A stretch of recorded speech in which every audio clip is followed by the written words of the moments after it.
Francesco Forgioni denunció. Nació un 25 de mayo de 1887 en Pietrelcina, Nápoles, en el seno de una humilde familia de agricultores. Desde pequeño, Francesco se mostró distinto a los demás niños. No jugaba con ellos, se aislaba y era muy proclive a enfermar. Cuentan que era tan sensible que cada vez que alguien decía algo malsonante al pequeño, le brotaba de inmediato una lágrima. Parecía destinado a otra cosa diferente de aquel ambiente pobre y embrutecido. Ingresa con 15 años en la Orden de los Padres Capuchinos de Morcone. Nada más recibir el hábito, Francesco deja de existir y se convierte para siempre en el Padre Pío.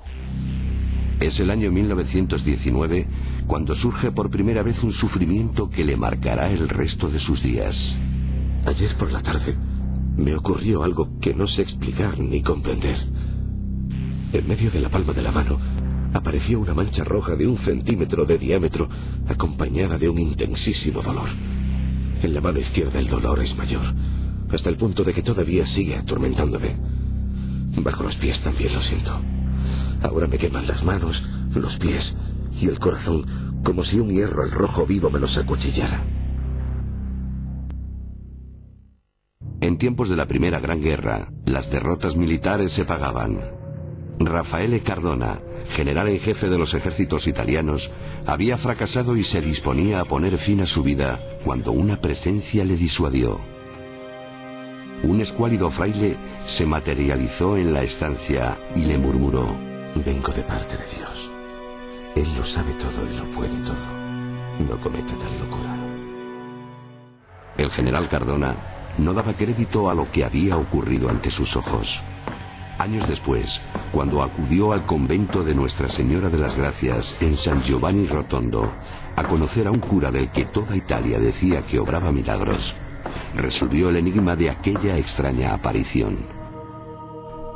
Cuando vio al Padre Pío, supo que estaba ante el mismo hombre que años antes se apareció en su despacho para salvarle la vida.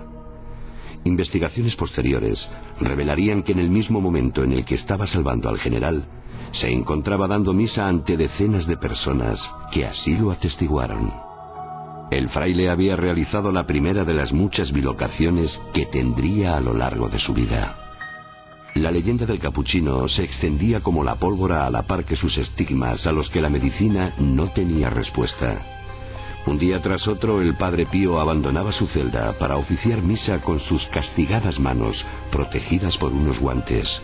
Y un día tras otro, los feligreses, primero cientos y luego miles, aguardaban para oírle, tocarle o simplemente verle. Tal era la expectación y la adoración que despertaba, que desde la propia iglesia comenzaron a surgirle enemigos marcados por la envidia. El Santo Oficio le acusó de farsante y libertino, llegando a decir que se causaba las heridas con ácido nítrico. En 1923, y en contra del clamor popular, el Padre Pío fue condenado a permanecer en su celda, clausurado, repudiado y sin más compañía que su soledad. Aunque varios testigos y él mismo atestiguaron las visitas en su habitación de un ente diabólico. Belcebú no quiere darse por vencido. Ha tomado todos los aspectos. Es capaz de presentarse hasta disfrazado de capuchino y con el rostro del más querido amigo. El 16 de julio de 1933, el Papa Pío XI rehabilitaba al fraile. Miles de documentos, testimonios e informes médicos, unidos al grito unánime de sus devotos, obraron el único milagro de los que rodearon su vida, que no realizó él. Por primera vez en su historia, el Santo Oficio renegaba de uno de sus decretos. El Padre Pío era libre 10 años después. Su figura cobró unas dimensiones inimaginables. Sus estigmas, unidos al periodo de confinamiento y a su misticismo, habían hecho de él un mártir, un nuevo Cristo venido a la tierra, al que cientos de miles de personas glorificaban.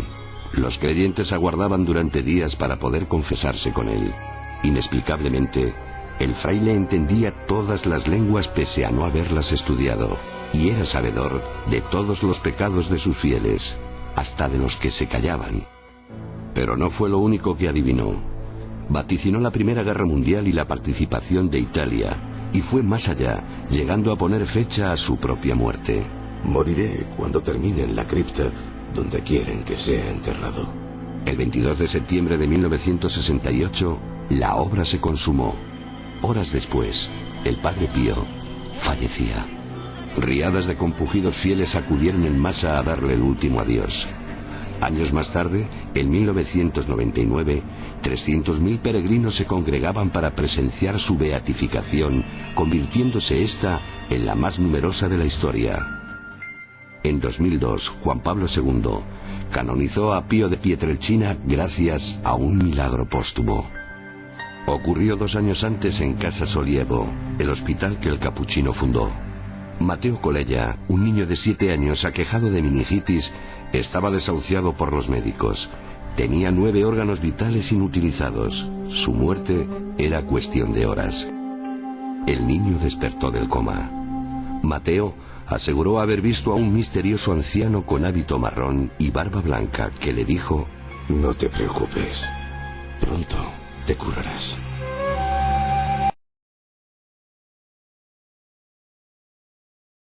Aún había una gracia más para Joey, mientras se arrodillaba con otras personas para recibir la bendición del Padre Pío. Cuando tuve el accidente aquí, en 1947, perdí el sentido del olfato. Todo esto está suturado. Y esta es una fractura de 3 pulgadas sobre la frente. No solo perdí mis ojos, sino el olfato. Cuando me arrodillé para recibir la bendición del Padre Pío, sentí una fragancia de rosas que provenía de la sangre de sus manos. Al percibirla me sorprendí y me eché hacia atrás contra la pared, con los brazos levantados, así, para protegerme. No sabía qué pasaba. Padre Pío bajó mi mano y me dijo en italiano: Joey, no tengas miedo. Y me tocó así, en el puente de la nariz. Mi sentido del olfato fue restablecido después de estar sin él desde el día del accidente, en junio de 1947, 16 años atrás. Joey estaba lleno de paz y felicidad y no quería abandonar San Giovanni. No obstante, su compañero de viaje le recordó que tenían el compromiso de pasar parte de sus vacaciones en un lugar llamado Garabandal. Cuando Mario me recordó que teníamos que irnos a Garabandal, le dije: Mario, ¿cómo sabemos que es verdad? A lo mejor no es una aparición verdadera. Tal vez es un truco del demonio para hacerme perder las gracias que acabo de recibir. Preguntémosle a Padre Pío. Entonces él dijo: ok.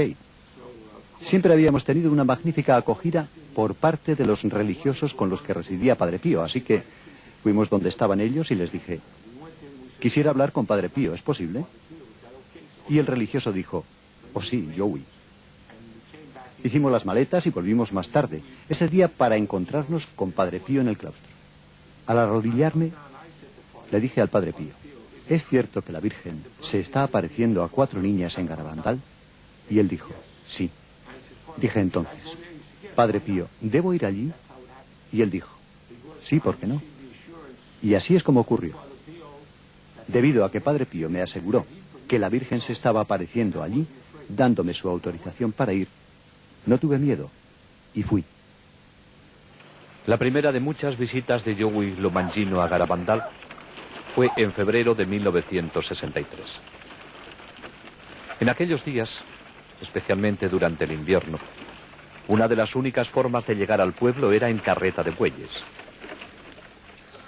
No pasó mucho tiempo antes de que Joey se encontrara y conociera a las niñas a quienes la Virgen se había aparecido, quedando inmediatamente impresionado por su sencillez y sinceridad.